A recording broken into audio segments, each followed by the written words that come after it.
안녕하세요. 무엇이든 분석하는 남자 삼계파랑 기파랑입니다.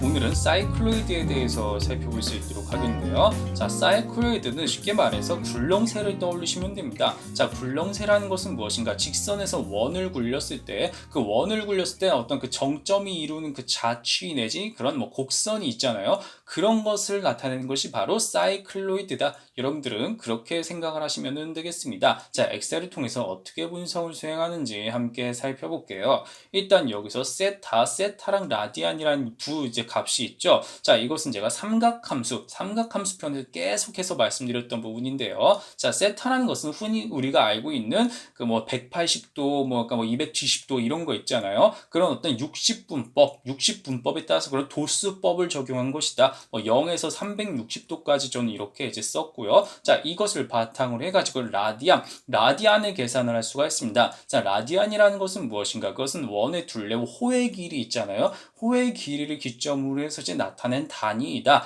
180도의 경우는 파이 라디안이 되겠고요. 그리고 이제 360도의 경우는 2파이 라디안이 된다. 이런 부분들 여러분들이 기억을 하시면 되겠습니다. 뭐 여러분이 알고 계신 그 3.14 있잖아요. 3.24, 6.28. 뭐 그거 생각하시면 될 것 같습니다. 자, 이렇게 라디안을 계산한 이유가 뭔가? 라디안을 계산한 이유는요. 이제 x랑 y라는 요 이제 매개방 정식, 이 매개방 정식에 사인이랑 코사인이 들어가기 때문입니다. 자, 사인이랑 코사인의 경우는요, 세타 값을 그대로 넣는 것이 아닙니다. 그게 아니라 라디안을 넣어줘야 되거든요. 자, 그렇다면 라디안을 도대체 어떻게 넣길래 그것을 이제 함수를 통해서 한번 살펴볼게요. 일단 이제 x랑 y 좌표로 계산을 해볼 거예요. 먼저 x 좌표에 대한 이제 매개방 정식을 먼저 말씀드리면요. 이건 그냥 외우세요. 뭐 이거 복잡하게 뭐 증명식 같은 거 뭐 아실 필요는 굳이 없으니까 그냥 이렇게 된다라는 것만 일단 아시면 될 것 같습니다. 일단 여기 처음에는 이제 라디안입니다. 라디안을 넣어주시고 여기서 이제 뺍니다. 뭘 빼냐? 사인 이제 라디안 요거로 이렇게 넣어서 이렇게 하시면은 이제 x 좌표가 이렇게 계산이 된다라고 생각을 하시면 될 것 같습니다. 자, 그렇다면 y좌표 같은 경우는 무엇인가? y좌표는요, 1 코사인에다가 여기다 이제 라디안을 이렇게 넣어주시면 될 것 같습니다. 이렇게 해서 이제 x좌표와 y좌표를 계산을 할 수가 있다. 이렇게 해서 이제 사인과 코사인을 이렇게 매개방 정식으로 취하기 때문에 라디안을 계산할 수밖에 없다. 여러분들은 이 원리를 먼저 기억을 하시면 되겠고요. 자, 그 다음에 이제 데이터 x랑 데이터 y입니다. 자, 변화량이죠, 변화량. 자, 변화량은 사실 뭐 어려울 거 없습니다. 그냥 이제 빼면 되는 거죠, 사실. 자, 여기 x는 여기 있는 거에서 그냥 여기 있는 걸 빼면 되는 거죠. 빼면 되는 거고요. y도 뭐 사실 다를 건 없습니다. 이렇게 해서 이제 데이터 x랑 데이터 y를 이와 같이 계산을 해볼 수가 있다라는 것입니다. 이렇게 해서 이제 변화량도 계산을 했어요. 자, 다음 S 같은 경우는 무엇인가? S 같은 것은 이제 그냥 면적이라고 생각하시면 되겠어요.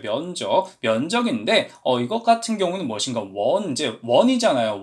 원의 방정식을 적용을 해야 된다. 자, 원의 방정식 뭐라 그랬죠? x제곱 플러스 y제곱, 뭐 반지름의 제곱 이런 거 제가 이제 말씀드렸습니다. 이제 여기서 이제 데이터 x의 제곱과 이제 뭐 y 이제 데이터 y의 제곱 이게 이제 기본적으로 원의 방정식이라고 하겠는데요. 이제 기본적으로 제곱이 되어 있으니까 여기다가 루트를 씌워준다라고 생각을 하시면 될 것 같습니다. 자, 루트 씌우는 함수 제가 뭐라 그랬죠? sqrt죠.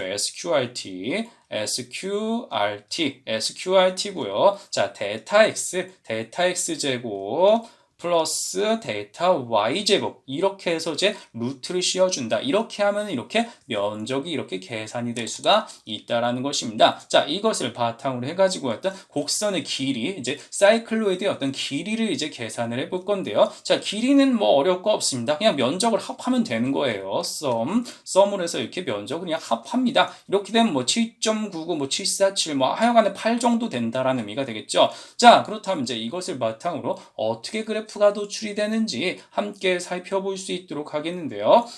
자, 그래프를 도출을 하기 위해서는요, 이제 약간 좀 복잡합니다. 조금 이제 뭐, 지금까지 썼던 거랑 좀 이제 다른 형태로 이제 뭐 나타난다라고 보시면 될 것 같은데요. 자, X랑 Y가 있죠? X랑 Y를 이렇게 먼저 지정을 해주십니다. 자, 지정을 해주시고요. 분산형으로 갈 거예요. 오늘은 분산형. 분산형에서 이제 여기 보시면 이제, 곡선이 있는 분산형, 요것을 이제 클릭을 해주십니다. 자, 클릭을 해주시면 이와 같은 이제 형태의 그래프가 도출이 된다. 좀 소팅을 해볼까요? 자, 소팅을 좀 해볼 수 있도록 하겠습니다. 자, 여기 같은 경우 라디안으로 이제 가로축은 좀 라디안으로 좀 할게요. 라디안의 경우는 무엇인가? 이제 2파이 362파이니까 3.14에서 2를 곱하면 뭐 6.28 뭐 이런 식으로 이제 되는 거죠. 그럼 여기에서 이제 6.28을 이렇게 넣을 수 있도록 하겠습니다. 자, 최소가 최대값은 6.28. 자, 뭐 그러니까 주 단위는 뭐 3.14로 할까요?